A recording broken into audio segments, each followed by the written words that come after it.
بسم اللہ الرحمن الرحیم۔ محترم دوستو، تو ایک سبق ہم نے کئی دنوں سے سبق نہیں پڑھا، آج پڑھیں گے۔ آج کی سبق میں دو چیزیں سیکھیں گے، ایک مکروہات وضو، یعنی جن چیزوں سے وضو مکروہ ہو جاتا ہے، اور دوسری وہ چیزیں ہم سیکھیں گے نواقض وضو، جن چیزوں سے وضو ٹوٹ جاتا ہے۔ تو چلو شروع کرتے ہیں، پہلے مکروہات وضو پڑھتے ہیں۔ وضو میں سات مکروہات ہیں، 7 چیزیں مکروہ ہیں۔ نمبر 1، ناپاک جگہ پر وضو کرنا۔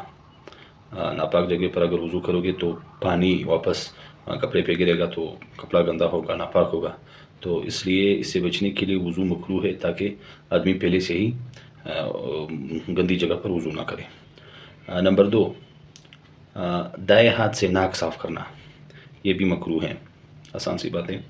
نمبر 3، وضو میں دنیاوی باتیں کرنا، دنیاوی موضوعات پر بحث کرنا، اسے گفتگو گپ شپ لڑانا وضو کے وقت۔ 2 منٹ میں وضو ہو جاتا ہے، تو اسی 2 منٹ میں اگر آپ خاموش بیٹھ جائے اور وہ جو مسنون دعائیں ہم نے پڑھے تھے وہ پڑھے تو بہتر ہوگا، سنت بھی ہے۔ نمبر 4،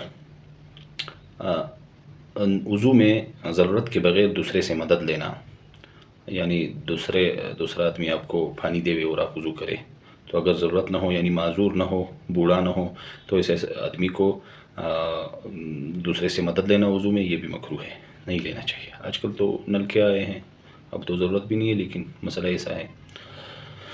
نمبر 5، ضرورت سے زیادہ پانی کا استعمال کرنا، یا ضرورت سے زیادہ یا کم پانی کا استعمال کرنا۔ اس بارے میں نبی کریم صلی اللہ علیہ وسلم کی حدیث ہے کہ نبی کریم صلی اللہ علیہ وسلم ایک دن گزر رہا تھا سعد رضی اللہ عنہ پر، وہ وضو کر رہا تھا، تو نبی کریم صلی اللہ علیہ وسلم نے فرمایا، ما هذا الصرف، یہ کیا اسراف ہے، یعنی آپ یہ اسراف کیوں کر رہے ہو؟ وہ زیادہ پانی استعمال کر رہا تھا۔ تو سعد رضی اللہ عنہ نے جواب دیا کہ فقال افی الوضوء اسراف، کیا وضو میں بھی اسراف ہو سکتا ہے؟ تو نبی کریم صلی اللہ علیہ وسلم نے فرمایا، ہاں کیوں نہیں، وضو میں بھی اسراف ہو سکتا ہے، یہاں تک کہ اگر آپ کسی نہر پہ بیٹھے ہو تو بھی اسراف ہو سکتا ہے، زیادہ پانی استعمال نہیں کرنا چاہیے کسی نہر پر، یعنی منہ چوتھے بار دھونا، اگر آپ بے ضرورت چوتھے بار منہ دھوئے یا زیادہ پانی استعمال کرے اگر آپ نہر پہ بھی بیٹھے ہو تو یہ اچھی بات نہیں ہے، اسراف ہے۔ تو یہ تھی 7 چیزیں، نہیں یہ 5واں تھا۔ نمبر 6 ہے انداموں پر، عضو پر پانی زور سے مارنا، اس طرح مارنا کہ ہم نے پہلے پڑھا تھا کہ وضو کے پانی جو بدن اعضاء پر یا پھر جائے وہ مستعمل ہوتا ہے، مستعمل پانی گندا تو نہیں ہے، لیکن اس سے اجتناب ضروری ہے۔ ایسے بھی نہیں ہے کہ آپ جیسے جتنا ہو سکے مستعمل پانی کو کپڑوں پہ لگا لے یا بے ضرورت یا زبردستی، تو یہ بات کہ آپ جب وضو کرتے وقت اپنے انداموں پر پانی زور سے مارتے ہو تو یہ پانی مستعمل ہو کر واپس آپ کے کپڑوں پر گریں گے نا، تو اس سے بھی بچنا ضروری ہے۔ مستعمل پانی کو بغیر ضرورت کپڑوں پہ لگانا جائز نہیں ہے، وہ بھی خاص طور پر نمازی کے کپڑے مستعمل پانی سے بھی پاک ہونا چاہیے۔ نمبر 7، سر کے مسح میں تکرار کرنا، یعنی 1 2 3 بار مسح کرنا۔ عائشہ میں پھر ہے جو کتاب کے نیچے ہے، اس میں پھر یہ واضح کی گئی ہے کہ تکرار مسح وہ مکروہ ہے، تب مکروہ ہے جب پانی کا بھی تکرار ہو، یعنی آپ اگر ایک بار پانی لے اور مسح 2 3 بار سر پر ہاتھ پھیریں تو اس سے تکرار مسح تو ہے، لیکن اس سے مکروہ نہیں ہے۔ یہ ہر بار نہیں پانی لینے سے مسح اگر کرے، تکرار کرے ہر بار، یعنی 2 بار 3 بار اگر آپ نئی پانی سے مسح کرے تو یہ پھر مکروہ ہے۔ تو یہ 7 چیزیں تھی مکروہات وضو۔ اب نواقض وضو پڑھیں گے، جو دوسری بات تھی۔ وضو میں 8 چیزیں نواقض ہے، یعنی 8 چیزوں سے وضو ٹوٹ جاتا ہے۔ تو نمبر 1، بدن سے کسی نجس کا نکلنا، نجس چیز کا، وہ سارے بس اسی میں آتے ہیں، یعنی وہ پانی جو بدن سے نکلتا ہے جو بہت خراب ہو چکا ہوتا ہے، اسے کیا کہتے ہیں، تو وہ نیلے رنگ کا پانی ہوتا ہے کیا، یا گرین رنگ کا پانی ہوتا ہے، وہ نکلنا، خون نکلنا، یا دونوں جگہوں سے کچھ بھی نکلنا، تو یہ بدن سے کسی نجس چیز کا نکلنا۔ نجس کا ہم کو پتہ ہے کون سی چیز نجس ہے اور کون سا نجس نہیں ہے۔ اور اسی طرح یہاں کیڑا نکلنا، بدن سے کسی کیڑا، کوئی بھی خزندہ جو ہو، اگر بدن سے نکلے، کیڑا ہو یا کچھ اور ہو، تو وہ نکلنے سے بھی وضو ٹوٹ جاتا ہے۔ تو اور نمبر 2 ہے منہ بھر کر کیا کرنا، قے کرنا، تو اس سے بھی وضو ٹوٹ جاتا ہے۔ اگر منہ بھر کر ہو، تھوڑا تھوڑا ہو تو وضو نہیں ٹوٹتا۔ پھر سارا ایک جا ہو کر اگر اس سے منہ بھرتا ہو تو بھی وضو نہیں ٹوٹتا۔ بس شرط یہ ہے کہ پہلی بار منہ بھر کر قے ہو تو پھر وضو ٹوٹ جاتا ہے۔ نمبر 3، اگر آپ سو جائے اس طرح کہ آپ لیٹے ہوئے ہو یا کسی دیوار کو ٹیک لگایا ہو، اگر ٹیک لگایا ہوا نہ ہو، مطلب ایسے جست بیٹھا ہو، اور تو پھر اگر آپ سو جائے تو پھر کوئی مشکل نہیں ہے، اس سے وضو نہیں ٹوٹتا۔